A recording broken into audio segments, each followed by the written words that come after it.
How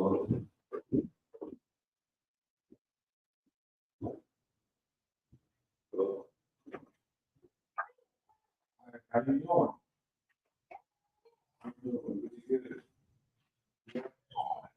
You know, instead of what?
all this stuff with, yeah, so, we're trying to get the benefit of housing, but this the next week, to just check it out later.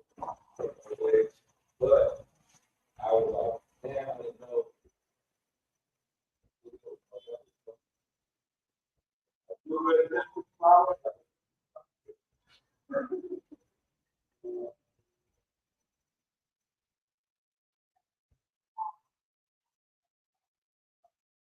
Yeah.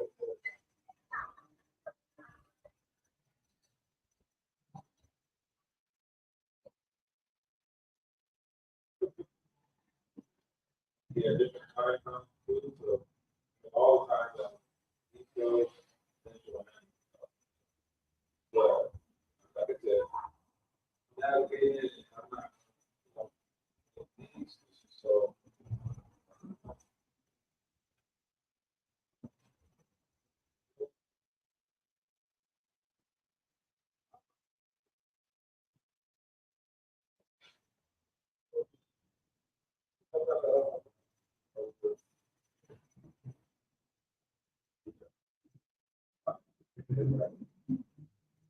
I did that.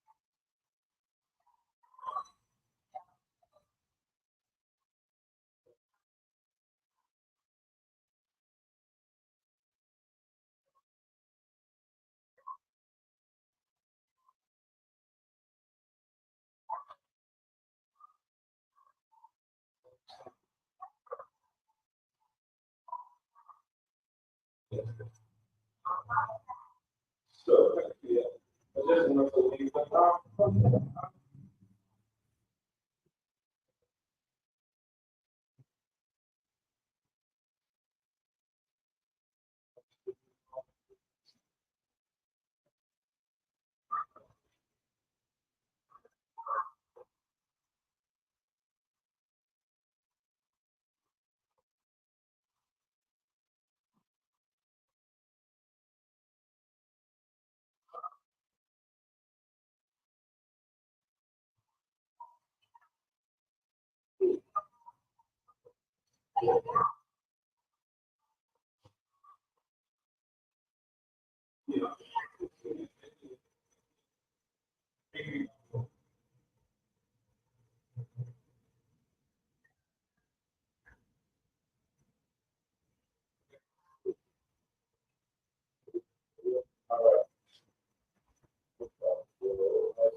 Shalom.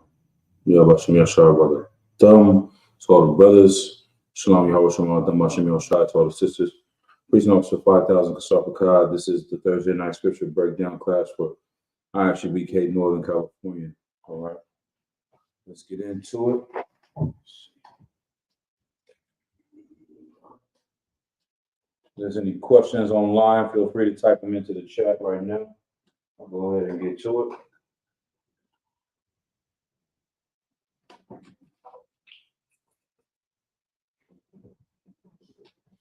Once again, if there's any questions online, you can go ahead and type them in the chat. Get that in a minute. All right.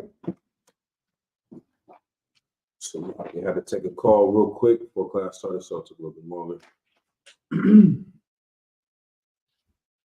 Let's see.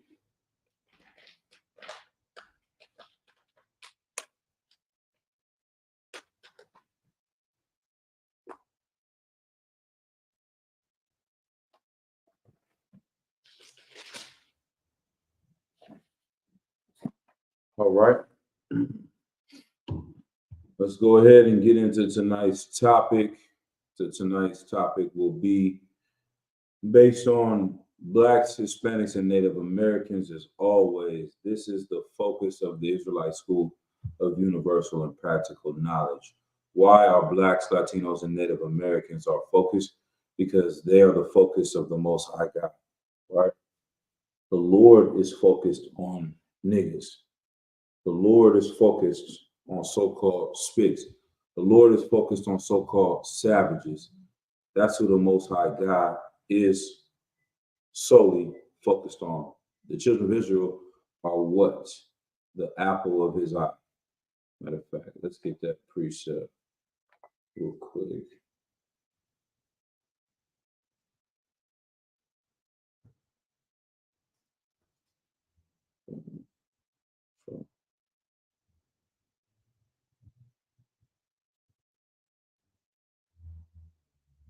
Zechariah 2:8.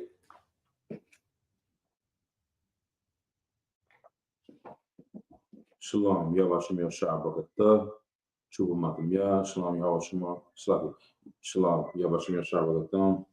So everybody online as well, Officer Karat. All right, let's get to it.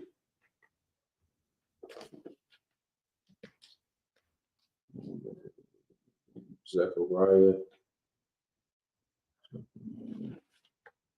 It says Zechariah 2:8. Let's go. The book of Zechariah, chapter 2, in verse 8. For thus said the Lord. Hold on. Matter of fact, we go up a little bit higher to verse 6. The book of Zechariah, chapter 2 and verse 6. Ho, ho, come forth and flee from the land of the north, saith the Lord. For I have spread you abroad as the four winds of the heaven, saith the Lord. The children of Israel have been spread to the four winds of the earth. This is how you know, for one, that Blacks, Latinos, and Native Americans are the children of God. Because the people that are living over there right now in Israel, they have all the resources. They have billions of dollars coming their way. I literally think that the Biden administration just sent another $8 billion to Israel recently. Let's see if we can find it.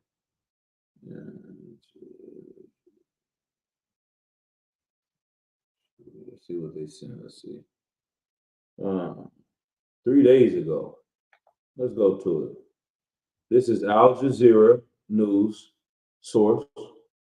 It says a large part of the U.S. delivered arsenal is munitions, including artillery, shells, and 2,000-pound bombs. Right? This is what the U.S. is bringing to Israel. The United States has spent, and it kind of is so apropos. Like, as I love when General Muhammad says that, like, it's so apropos, so appropriate. It's poetic in a sense of how things are playing out in these days and times. That the people that live in the Holy Land or the chosen land, who are claiming to be the people of God, right? Who are claiming to be the people of this book, right? Are saying that they are the ones that have been in captivity for hundreds and thousands of years, and that they are the ones that are the enemies of the world. And the Bible that talks about Babylon the Great, that is going to rise up again to fight against the children of Israel, which every biblical scholar, I don't care what you subscribe to, whether you Jehovah's Witness or you Methodist or Baptist or you in a gunshot church in the hood, in the ghettos of America, no one can deny that America is not. No one can deny that America is Babylon the Great. No one can say an argument that America is not Babylon. But for some reason, the people that are supposed to be enemies of the great Babylon are getting billions and billions of dollars of aid from Babylon. But the people that are just supposed to be some niggas from the hood and the ghetto that aren't the children of Israel, they have been hated and destroyed and enslaved by this great whore called Babylon, right? The great whore called America. It doesn't make any sense, the irony of it, man. So it is very appropriate to show that these people are not the children of God because they get the most support from the enemies of God, right? The United States has spent $22.76 billion in support of Israel's war on Gaza. $22.76 billion, right? Against, also in the operations against the Houthis in Yemen, according to Brown University's Watson Institute report. The $17.9 billion in military aid to Israel since the war in Gaza started a year ago is the highest annual total ever, according to the report. They're giving so much money to these other nations. Not even these other nations. They've given it to other nations, but they've never given as much as they've given to Israel. So what is it that they're saying, right? The aid to Israel is a mix of military financing, weapon sales, and transfer from U.S. weapon stockpiles, according to the report. And so that's that. We're not going to go too much further than this, all right? But so it also says, unlike the U.S.'s publicly documented military aid to Ukraine, details of some U.S. military shipments to Israel are more elusive. So the 17.9 billion figure is incomplete, according to Brown researchers. It is more likely more than that, right? They cited U.S. President Joe Biden's administration efforts to hide full amounts of aid and types of systems through bureaucratic maneuvering. Israel, the U.S.'s strongest ally in the Middle East, is the biggest recipient of U.S. military aid in history. This is America. Israel is America. America is Israel. They are one and the same. They're spending just as much on them as they would spend on themselves. Like the size of Israel and the amount of money that they're giving to them is ridiculous. It says taking in 251.2 billion in inflation adjusted dollars since 1959. They didn't take in $250 billion, and that's just aid. Like, if you don't understand, you know how fake Israelites and the conspiracy theorists always talk about the Revelations chapter where it talks about you will not be able to buy or sell, not realizing this is really talking about big time commerce. This is just the free money they've given. This is not all the money through trades and them going back and forth through commerce with each other, and how much money has been given to Israel and benefited Israel through just common trade, right? These people are supposed to be the chosen people of God who are supposed to be destroyed in all the earth, right?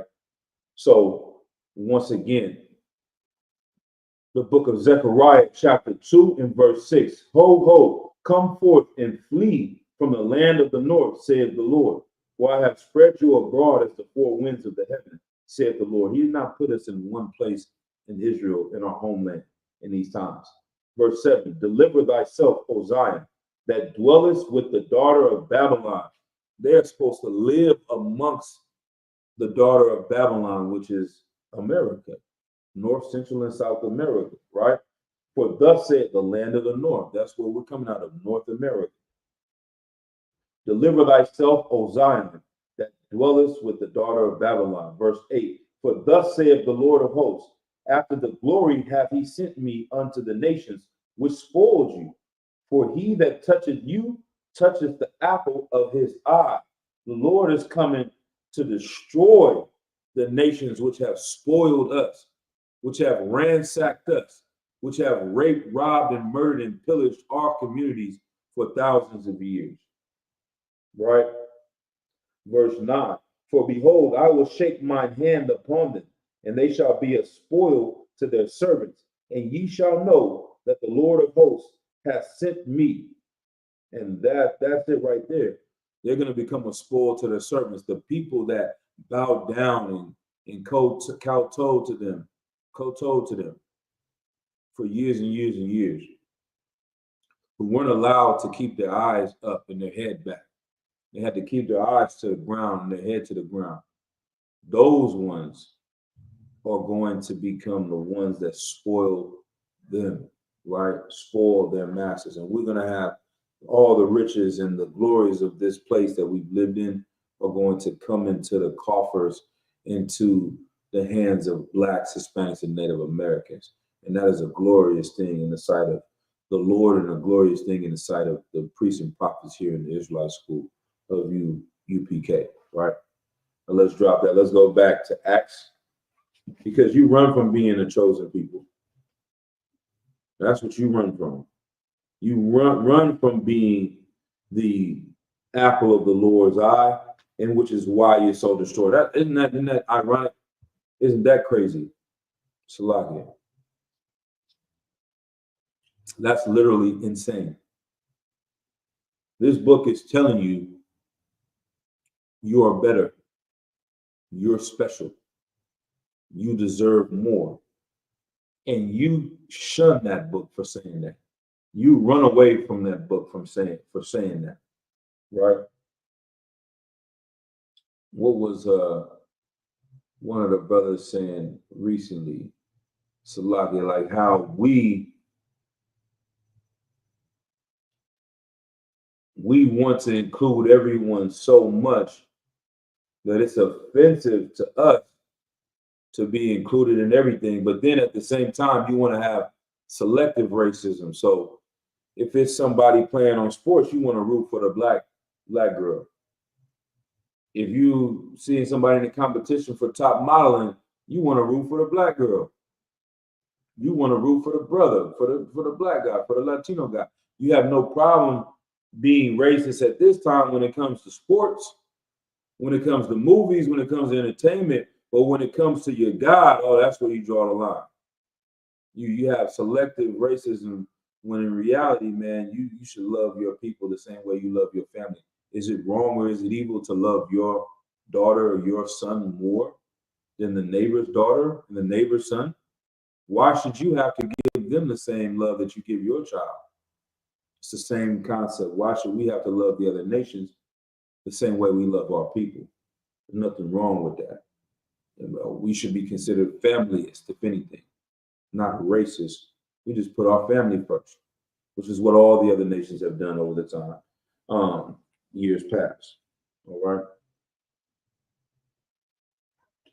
Acts chapter 13, verse 22, and it reads, "And when he had removed him, he raised up unto them David to be their king, to whom also he gave testimony and said, I have found David, the son of Jesse, a man after mine own heart, which shall fulfill all my will." Verse 23, "Of this man's seed hath the Most High, according to his promise, raised unto Israel a Savior, Yahushua. This man's seed hath the Most High, according to his promise, raised unto Israel a Savior, Yahushua." And so all the different backgrounds of how important this is the Bible had a prophecy that there would be a Messiah come and save the children of Israel. And he would come from a specific bloodline, a specific nation. And this Savior would be the king of the Israelites. Slavic. Now, at this time, Herod and his lineage were the ones that were in charge of Israel. And this was their biggest beef with Christ and why they wanted to destroy him as a baby and why they went against him as a grown man, right? Because they were not the rightful heirs to the throne. It's kind of like everyone gets the concept, even when you think about the movie Black Panther, that the actual heir to the throne was, what's the brother's name? Killmonger. His father and his bloodline were the ones that were supposed to be in charge, from my recollection, right? But he was not given that opportunity to run his nation and his people because they usurped his authority by killing his father and not letting people know that he had a son in another land, right? And so the promise of Israel came unto a specific seed, and this is who the Lord wanted Christ to save, his people, right? Let's go.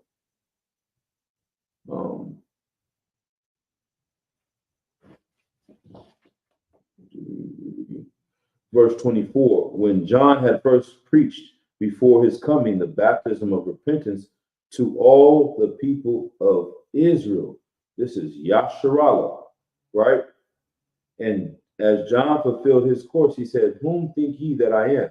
I am not he. But behold, there cometh one after me, whose shoes of his feet I am not worthy to loose.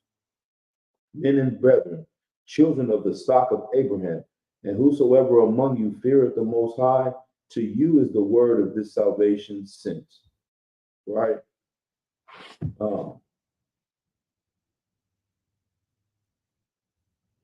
It's the same thing today. We see our people wanting to be among the enemy and blend in, put on the leaves of the other nations and hide amongst them as Adam and Eve did in the garden. And you see it to this day. You can go out anywhere in America and see some Black, Hispanic, or Native American. It kind of tripped me out because I've seen, brothers and sisters that fall into the world of Gothic rock and roll culture. And it's one thing to see that. But I remember I was in Atlanta not too long ago, and I went to the corner store and I saw a group. It was ridiculous. There was a few sisters, right? A few sisters, Judites, so-called Negroes. It was a few Latinas, you understand, and it was a couple Latin brothers as well. And all of them were dressed like Gothic people. All of them had the makeup and the black nails and the eyeliner, and the women were wearing like almost dominatrix clothing, dressed like whores. And I'm like, how is it that they are so deep into this culture and nobody that started this culture is even around? Like, that's not what you grew up with. You got indoctrinated online to become some Gothic whore, some Gothic rainbow community member, and you running around looking like these people. And even those people know you're not really a part of that culture. That doesn't come from us. That goes way back to the Goths in Europe, who had the ghouls and the goblins on the statues and all that, man. But I digress a lot. Let's go to Matthew chapter 1, verse 21. We know this foundational precept in the UPK. The book of Matthew chapter 1, verse 21. I should almost be able to do this without even reading it. All right. And it reads, and she shall bring forth a son, and thou shalt call his name Yahweh, for he shall save his people from their sins. Slap.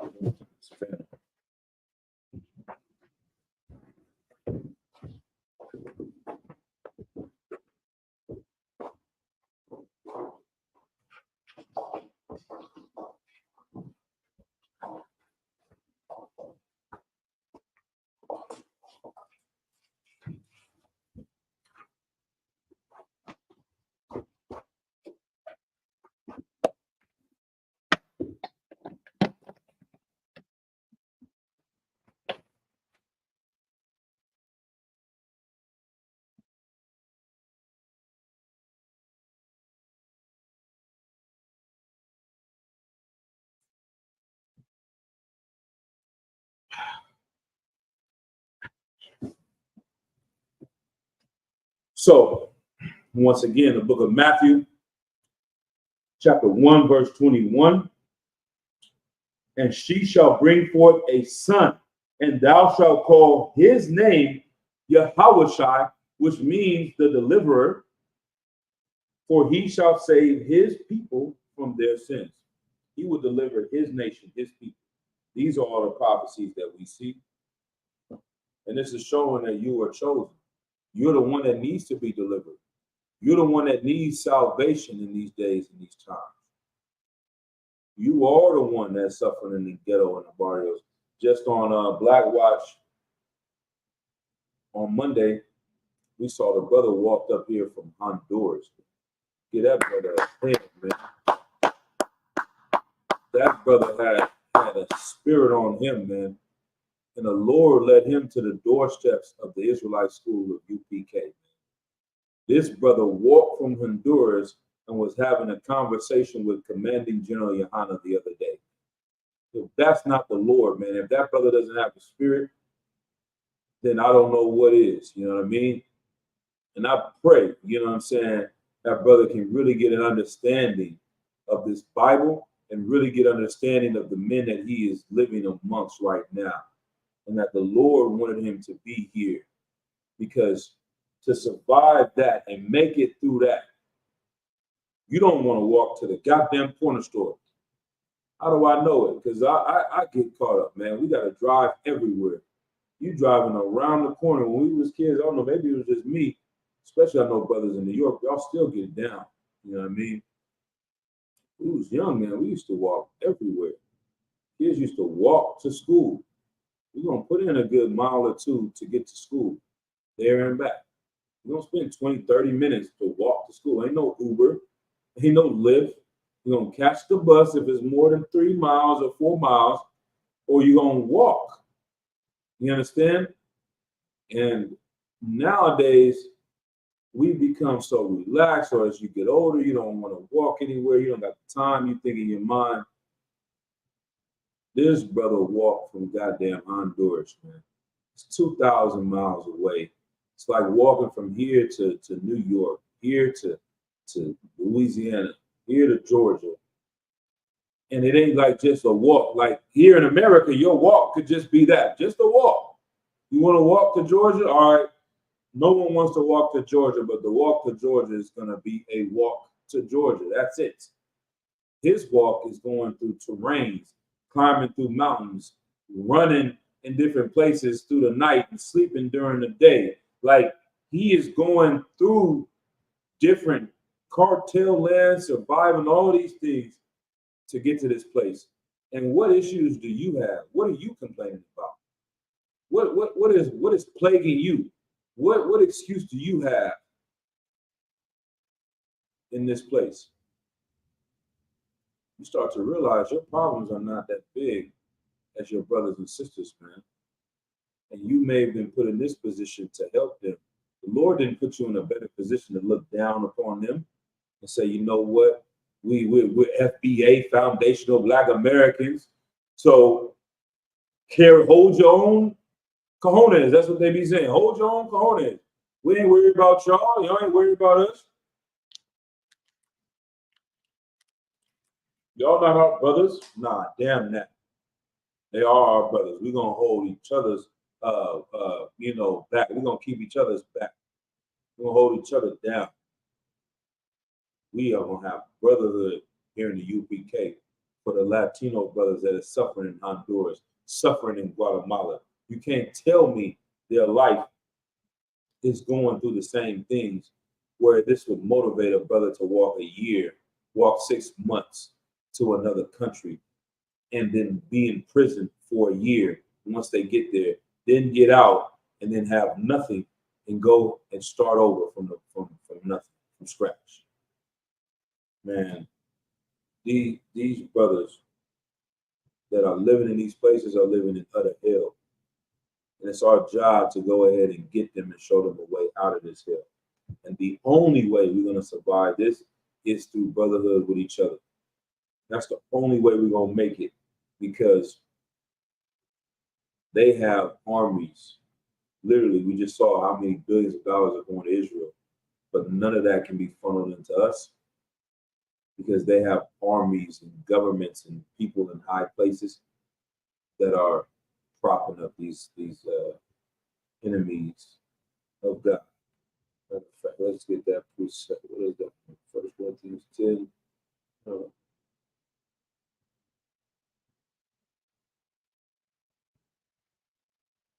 Ephesians 6 and 12.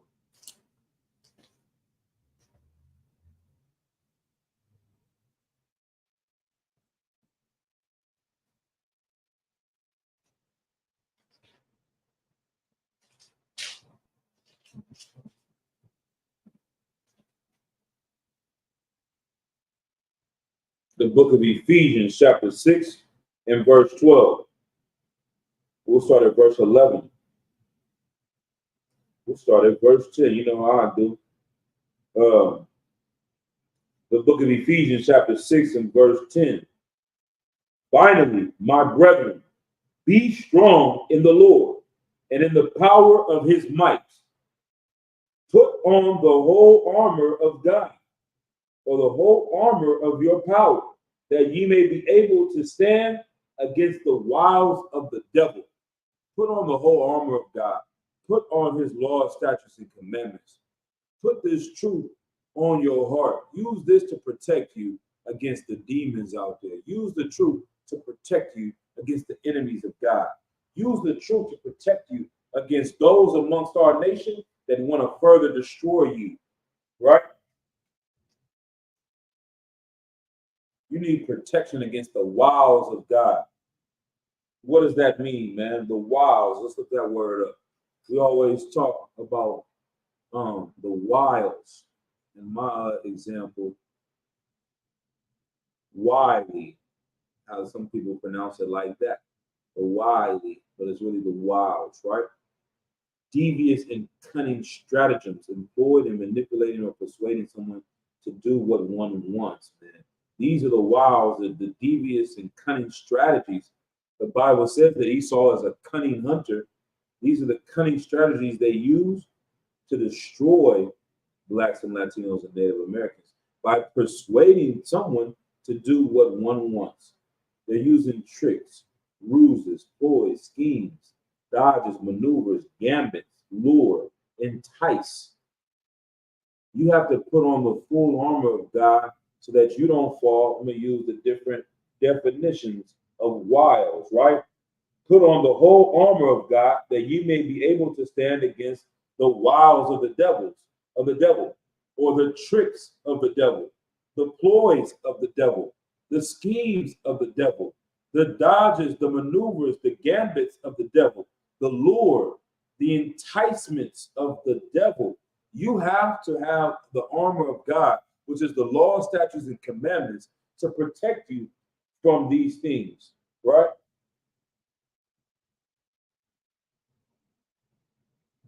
Verse 14. How do we know this? Because it says, stand therefore, having your loins girt about with truth, and having the breastplate of righteousness.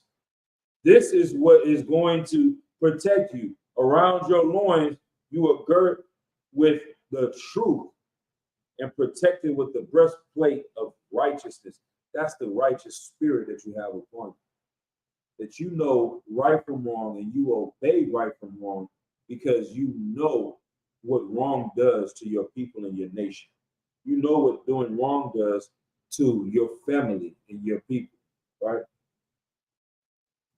Let's drop that. Let's get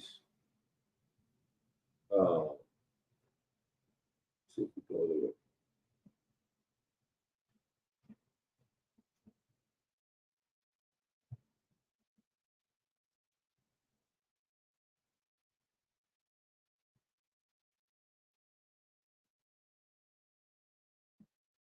See, it's not what I want.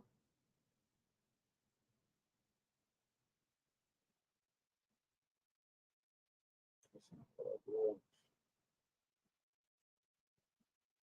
Matthew, see,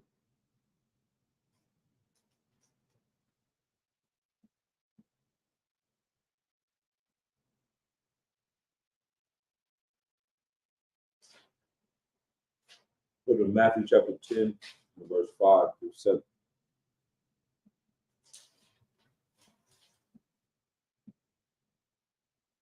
These 12 Yahweh sent forth and commanded them, saying, go not into the way of the Gentiles, and into any city of the Samaritans. Enter ye not,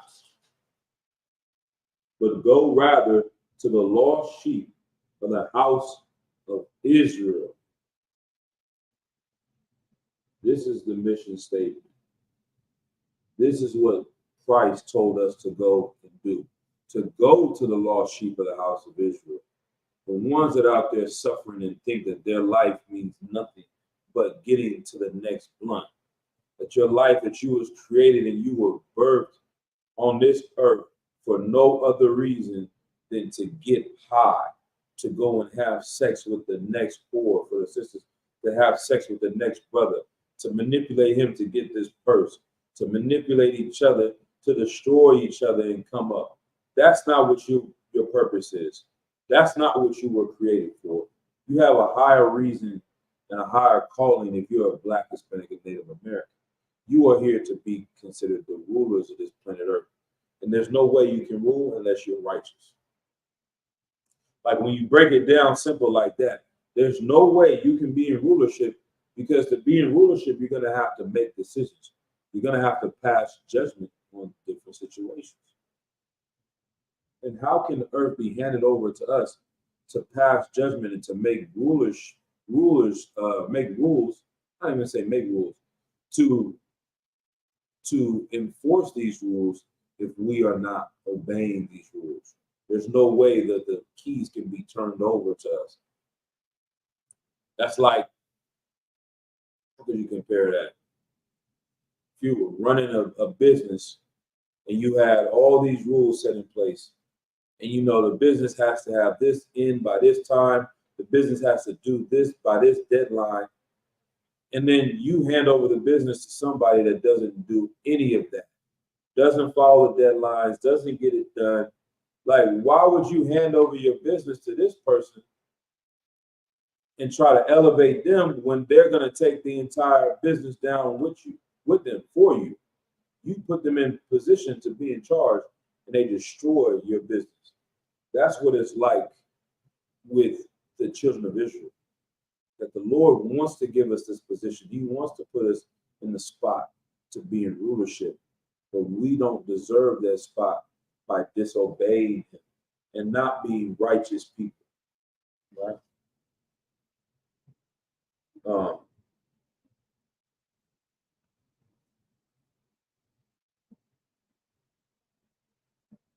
Verse 7, the book of Matthew, chapter 10, verse 7. And as ye go, preach, saying, the kingdom of heaven is at hand. Heal the sick, cleanse the lepers, raise the dead, cast out devils. Freely ye have received, freely give. Provide neither gold nor silver nor brass in your purses, nor scrip for your journey, neither two coats, neither shoes, nor yet staves, for the workman is worthy of his meat. Like, that's an important precept to pay attention to. That the workman is worthy of his meat. That if you out here working, you're going to find a way to survive. Your whole business and life goal is to heal and protect and cleanse the Black, Hispanic, and Native American community. You would never run out of a job.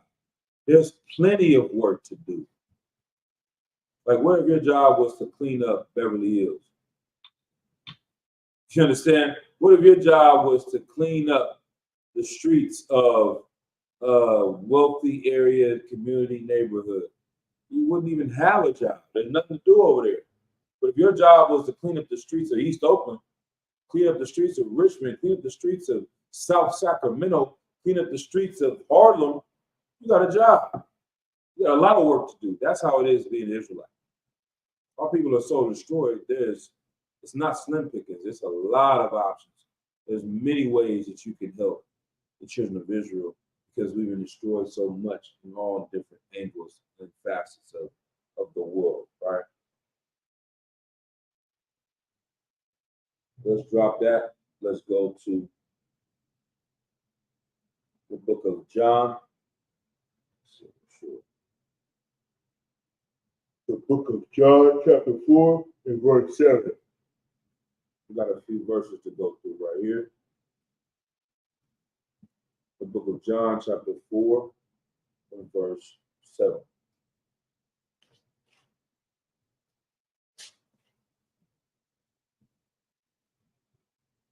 There cometh a woman of Samaria to draw water.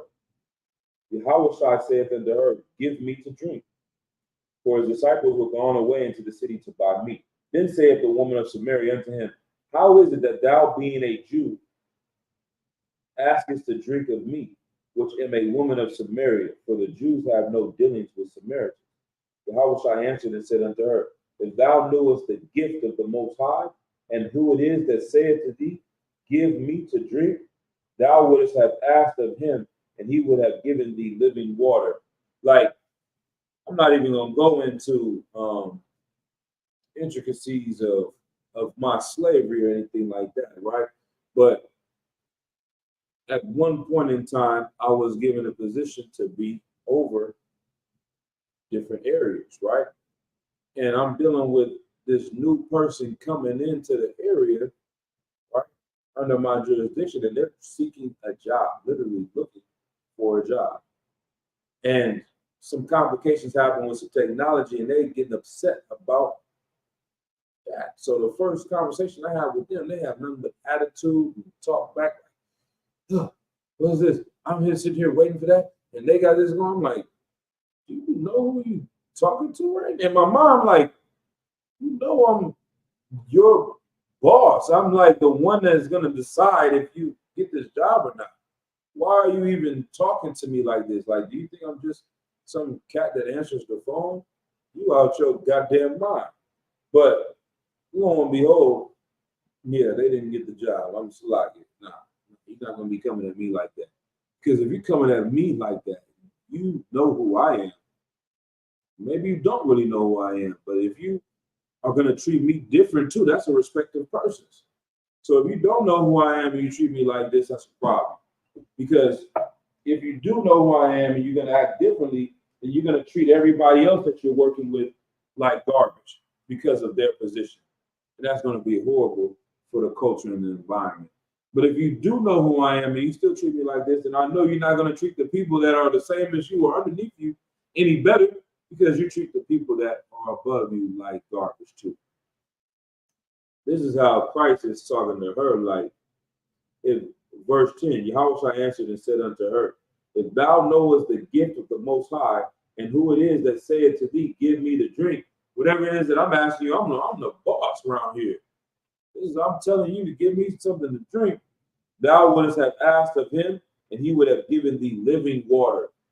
You could have asked and came properly and have gotten a well-paying job, a nice situation, been in a better opportunity to advance yourself in your family and your career. But you don't know who you're talking to, don't care who you're talking to, and you think that it's just some regular cat, man. Christ is like, no, I'm a whole boss out here. And if you really would have just obeyed my orders, you would be in a better situation just by listening to me and doing what the hell I tell you to do. Like,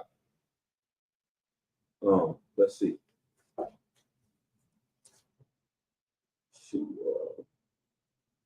Let's keep going. We'll go all the way down to verse 23.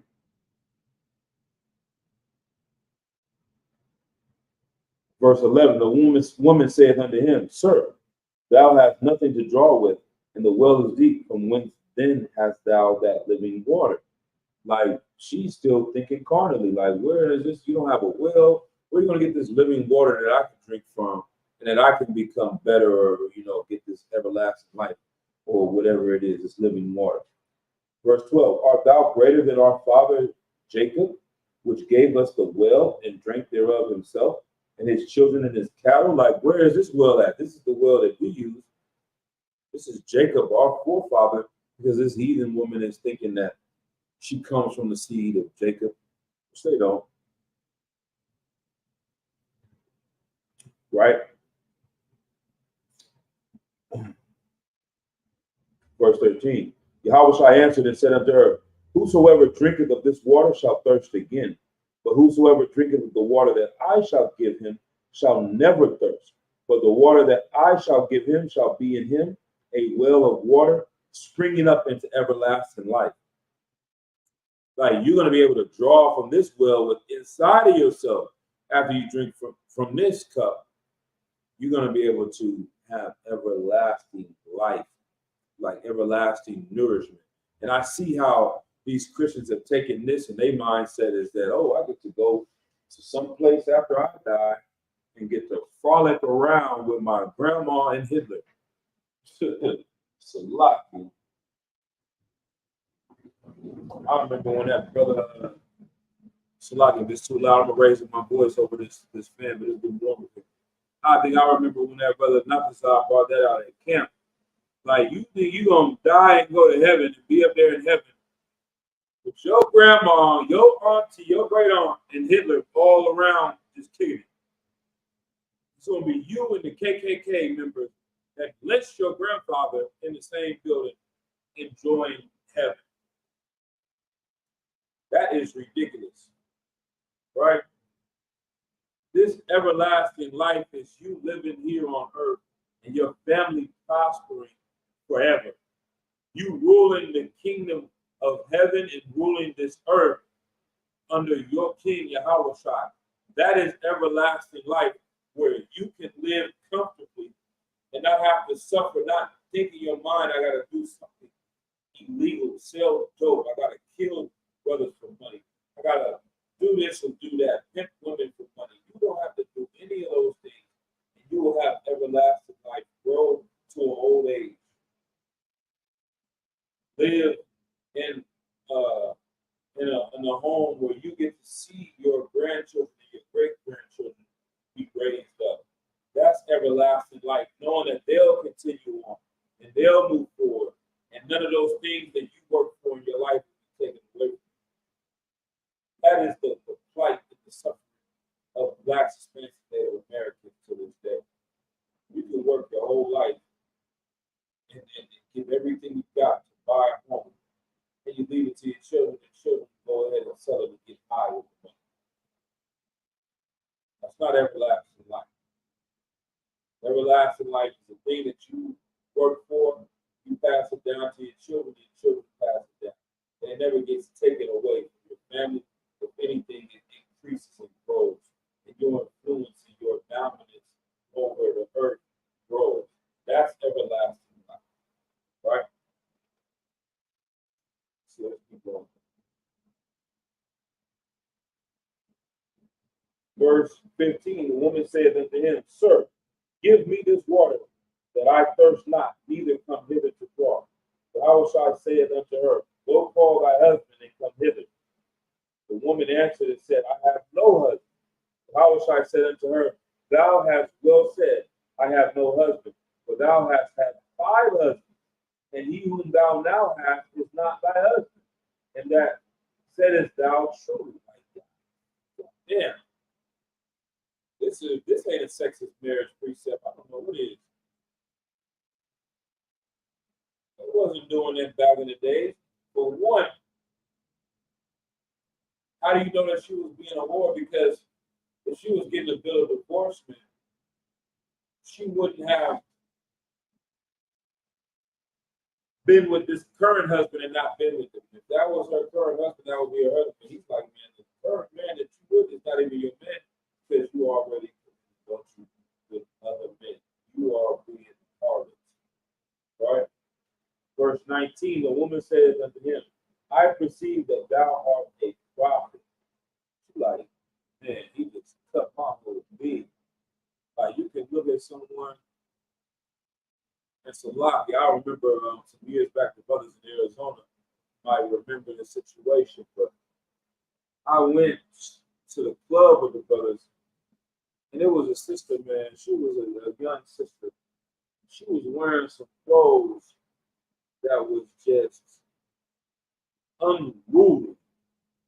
Is that the right word? I hear the brothers in the UK. I think the brothers, the Jamaican brothers, the brothers, use that word, man. It's not a very a Judite word to be using, man. So you might use it in the right context. Unruly, disorderly, and disruptive, and not amenable to discipline or control. Yeah, uncontrollable. The clothes she was wearing was it was wild. That's another word for it. Similar. Wild, uncontrollable, disobedient. Like the clothes were so revealing that everyone in the world, to them, it's like, oh my God. I remember Jenna Muhammad talking about going to a club environment and seeing the sisters running around wearing these certain clothes. He's like, man, he feels bad for them. Like, that's the righteous spirit you want to have. You don't want to be in the spirit of lust, like, man, look at this woman prancing around here with all these clothes or no clothes. You want to have the spirit of, man, God damn, that's the Israelite. No one should make a whore of the daughters of Israel. This is someone's daughter right here that is comfortable walking around all of these men and women naked. She has no shame. She has no self-respect. She has no dignity. Right? And you looking at her like a piece of meat, like everyone else. You should feel sad for that sister.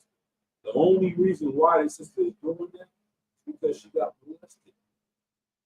The only reason why that sister is doing that is because she's been a victim. That's why she's doing it. You should have some pity on her. You shouldn't be trying to, hype her up about doing that. So when I stopped the sister and I talked to the sister, you know, may have been a little bit too aggressive, blogging, but I'm like, sorry. Like, you sorry, I'm sorry. Sorry for what happened to you. I apologize, man. What happened to you was a horrible situation. Like, what do you mean? Like, you know what I mean? The men that abused you as a child did those things to you, and I apologize to you on behalf of them. It wasn't right. Real men don't do those things. She was just like kind of flustered, and then she started to get angry. It's like, how are you going to tell me who I am and the things that I'm like? The evidence is clear. Clearly, you've been abused. Clearly, you've been sexually assaulted. There's no reason why you would be running around here dressed like this, knowing the attention that you're going to get is nothing but negative attention. In your mind, what has been destroyed is positive attention. But at the same time, your natural reaction is to be that it's negative attention. Like, you angry at this brother for saying something about it, but at the same time, you happy that he's saying something about it. And so you put yourself in these environments and you run around with no clothes on and then get angry at the men for saying something about having no clothes on, but you're still seeking the attention from certain men about you having no clothes on. Those are clear signs and telltales that you are a victim of child molestation. And you men that see this, you don't want to tell the sister that that's not the way it should be. This is not a glorious thing that you're doing, and you need to change your life. You hype them up. You big them up. You just like everybody else in the world, and you googly-eyed over this poor behavior, man. Brothers stop loving whores, the whores will stop being whores. Like, if everybody stopped smoking weed, the weed man would not be the weed man. It's very simple. If people stop buying whores, whores would go out of business. But guess what? Whores is nowhere near going out of business. Like, it was a saying between pimps back in the days that, how did it go? When cotton, what's the basic thing that everybody needs? Cotton and sugar ain't selling. These women are going to be selling. Like, you can have a business about sugar. Everybody needs sugar, salt, bread. If you're not able to sell that because the market is so saturated, that box is going to sell. Brothers are going to buy that box. But if you did not lower yourself and you understood that this woman is made to be someone's wife, made to be someone's partner, made to be a righteous man's servant, you will not treat her like a Lord. Because you know that you are part of the problem instead of being a part of the solution. You should have some type of feeling, some empathy for the sister about how she got in this position where she's running around like this, instead of focusing on your own selfishness. I digress. We'll go a little bit further down here.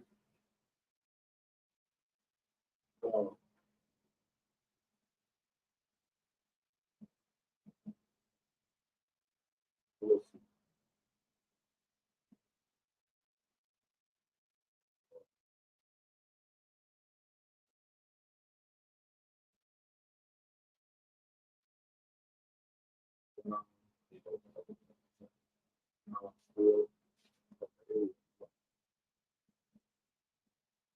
The woman answered and said, I have no husband. Yahweh said to her, thou hast well said, I have no husband, for thou hast had 5 husbands, and he whom thou now hast is not thy husband.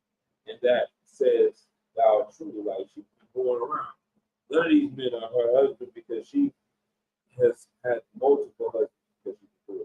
The woman said unto him, Sir, I perceive that thou art a prophet. Our fathers worshipped in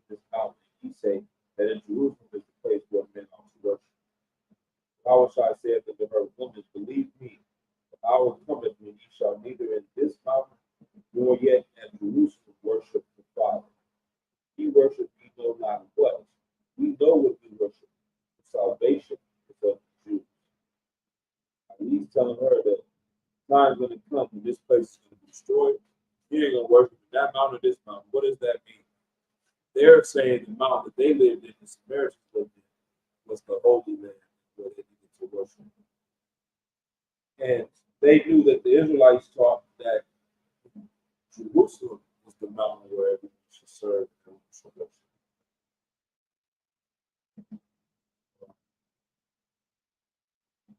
Verse 25. The woman said, the Most High is a spirit, and they that worship him must worship him in spirit and in truth. Verse 25. The woman said unto him, I know of that Messiah cometh, which is called the Anointed. When he is come, he will tell us all things. Our said unto her, I that speak unto thee am he. Good night. Like Christ was standing on business, man. That's glorious to see. Like he was confident. He knew who the hell he was. Like, person you talking about, that's me. The one that just told you to go get that water, that's me. You don't even know who you talking to right now. I'm him. I gotta be saying it in the world right now. I'm Himothy. Like, this is him. The guy you need to be doing whatever the hell I say. Because if you don't do what I say, I'm gonna put the lay down. You feel me? I'm gonna lay down the law. I don't have a choice but to obey what Christ is saying, right? Verse 25, the woman said unto him, I know. Oh, sorry, go to verse 27. Verse 26. The book of John, chapter 4, verse 26. Yahushua said unto her, I that speak unto thee am he. And upon this came his disciples and marveled that he talked with the woman. Yet no man said, what seekest thou, or why talkest with her? Like, they see him talking to her, and they're like, man, what's going on, man? But none of them really said anything. None of them wanted to question Christ because they know, like, he's dealing with her. He out here just trying to sleep in his bar. He's out here trying to let her know the truth so that she could repent and change her ways. That's how you want to deal with our people that are in the world. Don't fall into their traps and buy what they're telling you and lower your level to them. Raise them up. Show them the righteous path. Show them the way to glory, right? So I'm going to do one more precept. I'm going to go ahead and close out.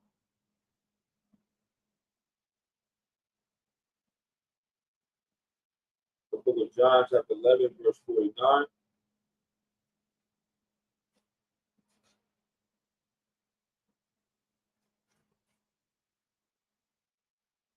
This is the book of John, chapter 11, verse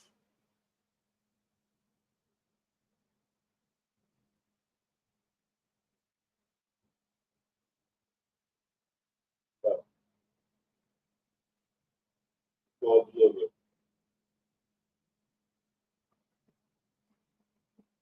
get the context of what happened.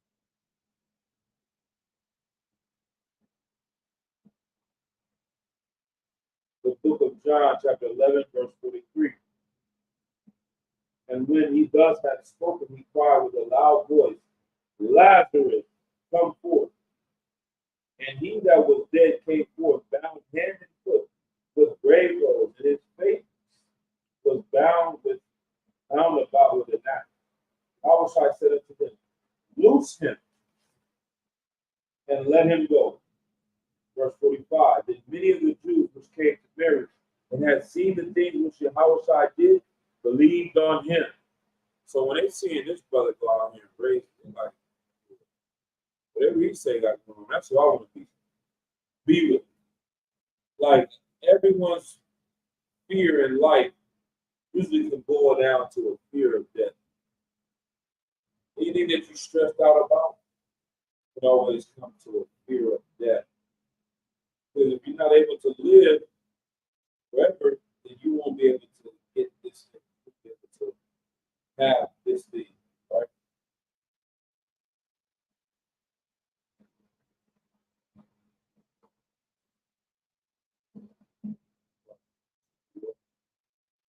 Verse of John chapter 11, verse 45. Then many of the Jews which came to Mary and had seen the things which Yahushua did, believed on him. But some of them went their ways to the Pharisees and told them what things Yahushua had done. Then gathered the chief priests and the Pharisees a council and said, what do we? For this man doeth many miracles. If we let him thus alone, all men will believe on him, and the Romans shall come and take away both our place and nation. Like they're saying, it's kind of like, to me, when I was learning about the true Orleans, being in the world, I wanted to go look at the things like, I always heard that Jesus Christ was a revolution. Somebody look up revolutionary, see what the hell they doing. Like looking up the Black Panthers, looking up all these different organizations that have done things over the years to fight for Blacks, Hispanics, and Native Americans, and what they did to be considered revolutionary. So that's how I look at Christ and seeing all the things that he had done.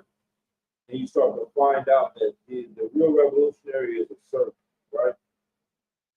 It's a servant to their people, a servant to their nation.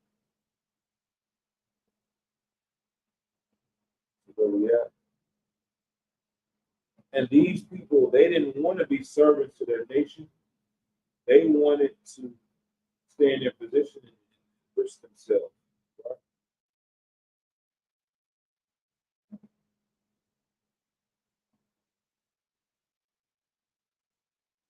The book of John, chapter 11, verse 48. If we let him thus alone, all men will believe on him. And the Romans shall come and take away both our place and nation. These Negroes ain't following us, they're going to be following him. And if they ain't following us, the Romans ain't going to allow us to be in charge of these Negroes because we're the ones that over them. We're supposed to be using them like puppets, right?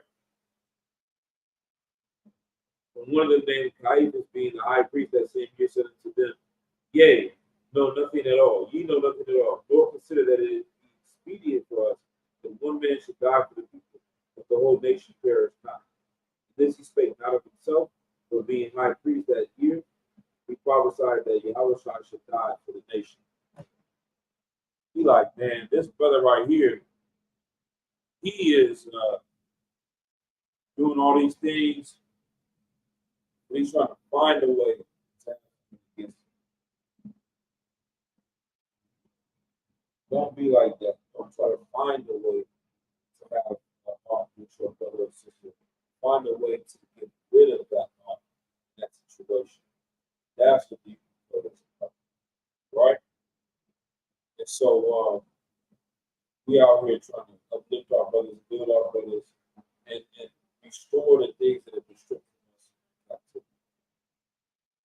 So right now, go ahead and end on that note.